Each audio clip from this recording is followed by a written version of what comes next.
Are espresso martinis still huge in the part of the world where you live? They definitely are here in Australia. So today I'm going to show you 3 variations of the espresso martini. Hi everyone, I hope you're all safe and well in these crazy times that we're facing in 2021. Today I'm going to make 3 variations of the espresso martini. Now, we don't have an espresso martini on the menu here at the 18th Amendment Bar in Geelong. However, people just ask them anyway. So I wanted to make just some drinks that are a little bit different, that are still coffee style cocktails, because sometimes you get over just making that same espresso martini all the time. Now, I haven't tried any of these, so I'm going to make them, evaluate them, and tell you my honest feedback. So let's get straight into it. So the first one that I'm going to make is called the Flying Frenchman.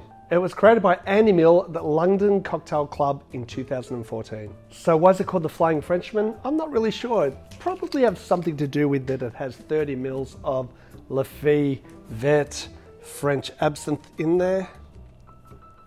So 30 mils or 1 ounce, look at that. Got exactly enough left in the bottle. Next up, it has 30 mils or 1 ounce of Patron Exo Cafe. This is another one of these liqueurs in Australia that just is off the charts in shots. We keep it always in the fridge chilled. And then 30 mils of freshly brewed espresso. I'm using my espresso from Coffee Cartel, just next door to us. They make beautiful single origin, or they don't make, but they roast beautiful single origin coffee here in Geelong, which is fantastic. Last but not least, 15 mils or half an ounce of some sugar syrup. Let's give that a shake, hey?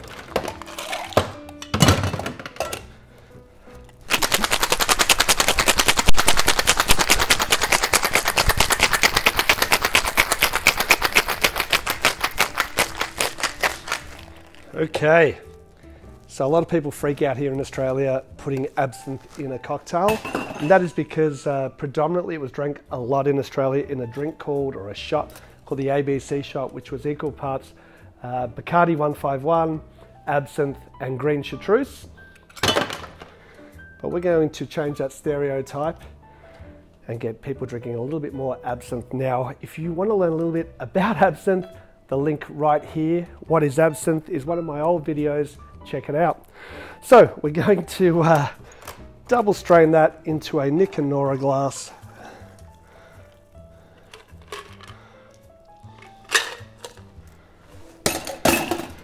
And I'm really eager to give this one a try, actually.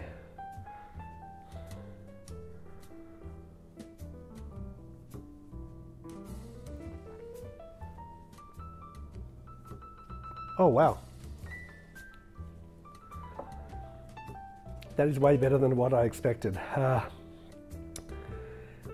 I'm getting coffee, obviously. I'm getting the Patron XOs coming through as well, but I'm getting this really nice sort of herbaceous, minty, aniseedy flavour.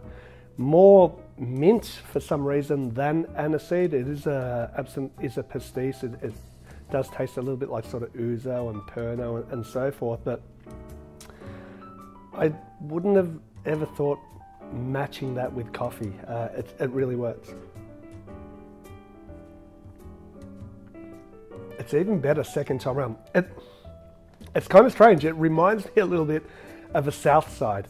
Okay, so Southside has got gin, lime juice and mint shaken up with a bit of sugar syrup. I'm not saying that it tastes like gin, but that really nice sort of herbaceous mint coming through on the South Side is coming through on this drink, and I don't know why, because normally I don't get mint out of absinthe, but double checking, it really is. That's really good. Okay, I'm super surprised and happy about that. Cocktail number 2 is the Rum and Raisin Espresso Martini. I love rum and raisin, so this is going to be a cocktail that I know that I'm going to love. And the first thing I'm going to use is 45 mils or 1.5 ounces of a Caribbean rum. I love the plantation. This is the double aged. So what these guys do is they get a really nice Caribbean rum, send it over to France, and then re-age it a bit longer in ex-cognac barrels. and it is freaking delicious. I think I actually need to do a review on this rum, so keep an eye out. 45 mils, ounce and a half. Maybe we need the guys from Proof & Co to send me some stock over here in Australia to do some more reviews on their stuff. Okay, next ingredient is Pedro Jimenez sherry. Pedro Jimenez, it's very raisiny, sweet, decadent sherry made in Spain from the Pedro Jimenez grape that they will normally sit out in the sun and let the grape sort of dry off a little bit and let that water escape from the grapes, and it just gives this really rich, intense flavor. 22.5 mils, which is about 3/4 of an ounce. Next up, we have 10 mils of a coffee liqueur. I am in Australia. We're going to use Mr. Black because it is the most well-known quality coffee liqueur here in Australia. And this one is actually a single origin from Colombia. So just a little bit of a change. I'm going to add that. 10 mils. Now, this isn't super sweet like a lot of the other coffee liqueurs. I think it's great for this cocktail because it's going to balance out the PX sherry. Okay. And last but not least, 22.5 mils or 3/4 of an ounce of a really well brewed espresso. We're using Coffee Cartel roasters. This is also a Colombian blend single origin. I think it's going to be a cracker. Add some ice. Give it a really good shake.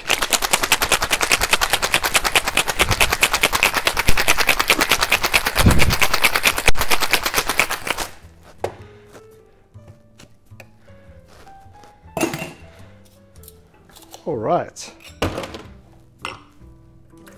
Going to double strain that into a Nick and Nora glass.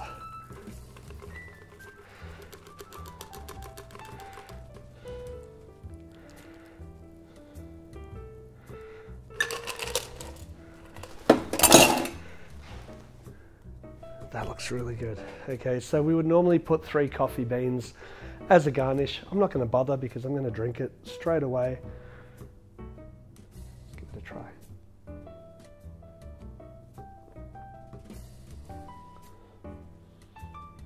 Yeah, that is definitely an espresso martini that I would drink, like the last one.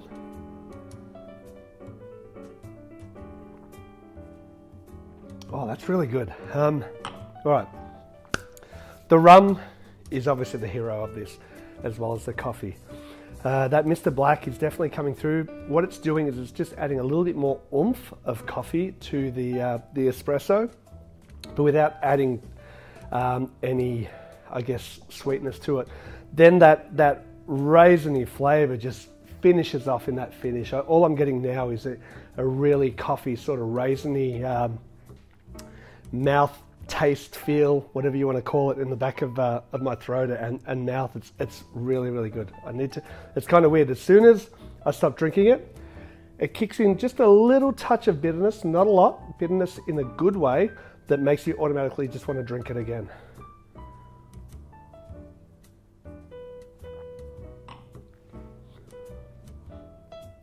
Okay, I like that better than the first one, although the first one was great. So the last cocktail that I'm going to make for you is a 18th Amendment bar cocktail. It is called the Cuppa Joe. It was on our menu last winter, and it was created by Damien Cosbeckworth, who is our group manager for the Camorra Bar Group, and it was served up hot. So if you want to serve this up hot, it is really easy to do as well. All the ingredients that go into the shaker, you can put into a bag, put it into a sous vide in hot water, or even into maybe a saucepan, warm it up. I think we warmed it up around to that 60-degree mark, poured it in, and we'd float the cream on top. But I'm going to make the cold version for you because it's just as tasty. And the first thing that it calls for is an Irish whiskey. I'm going to use the Jameson Stout cask for this. Why? Because this is a Irish whiskey that is then sat for a few months in ex-stout casks, and it gives this beautiful sort of coffee flavour that works awesomely in an Irish coffee in a cocktail like this. So if you want to know a little bit more about the Jameson Stout cask, have a look at the link just up here. I did a review on this, and honestly, it is beautiful. 30 mils or 1 ounce. Next up, to add a little bit of nuttiness to this, we have the Mac, which is a macadamia and wattle seed liqueur. It is made in Byron Bay here in Australia by Eddie and the guys. Big shout out to Eddie. Known each other for a long time, and really loving the products that you guys are bringing out. Now, if you are not in Australia and this isn't available where you live, and Eddie, get on this. It needs to go everywhere around the world because it is delicious. You could use maybe like a hazelnut liqueur or something like that as well. Next up, 10 mils of a coffee liqueur. I'm going to use our house coffee liqueur, and that is Mr. Black. What I love about this, and I've said it before, is it's not overly sweet, but it is definitely overly delicious. And last but not least, we're going to use 45 mils of a good espresso. This is once again from Coffee Cartel. Going to give this a real good shake.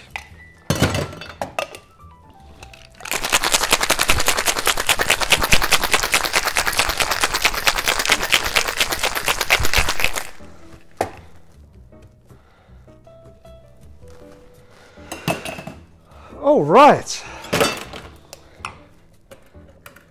Tell you what, this is perfect. We've filmed about 10 videos today so far, and this is going to really pick me up.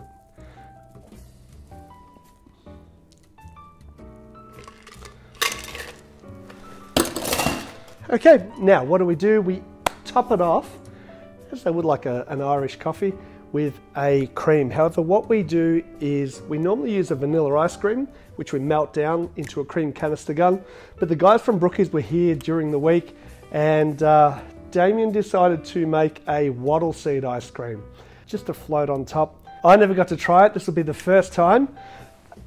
But for those of you, vanilla ice cream is just as good, trust me. And all I'm doing is I'm just floating it on here. Be really careful, because these cream guns can sometimes sort of shoot out really quickly. And that is the Cuppa Joe.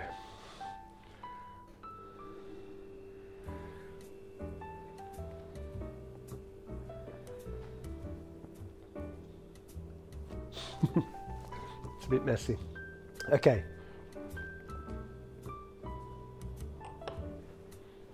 Okay. It tastes a little bit dry for me, and the reason is I was meant to add 10 mils of sugar syrup. I'm going to add just a little touch in there and bastardize poor Damien's cocktail. Instead of going through having to make it all again, I would not suggest that you do this for your friends or your customers. However,